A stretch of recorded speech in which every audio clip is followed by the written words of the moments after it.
Want your Samsung Galaxy S26 Ultra to automatically switch between light mode and dark mode throughout the day?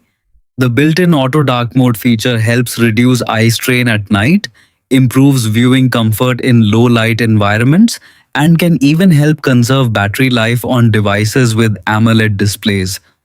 Start by opening the settings page. Scroll down and tap display. Near the top of the screen, you'll see the light and dark mode options. Tap dark mode settings located just below these options. Next, turn on as scheduled. Samsung gives you two convenient scheduling choices. The first option is sunset to sunrise, which automatically enables dark mode in the evening and switches back to light mode in the morning based on your local sunset and sunrise times.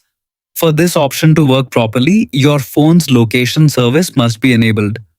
The second option is custom schedule. This allows you to choose exactly when dark mode turns on and off.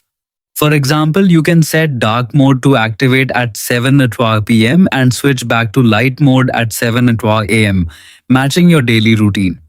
Once you've selected your preferred schedule, your settings are saved automatically.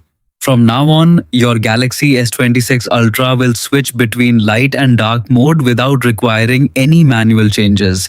And that's it. You have successfully enabled auto dark mode on your Samsung Galaxy S26 Ultra. It's a simple hidden feature that makes your phone more comfortable to use throughout the day while providing a cleaner and more enjoyable viewing experience.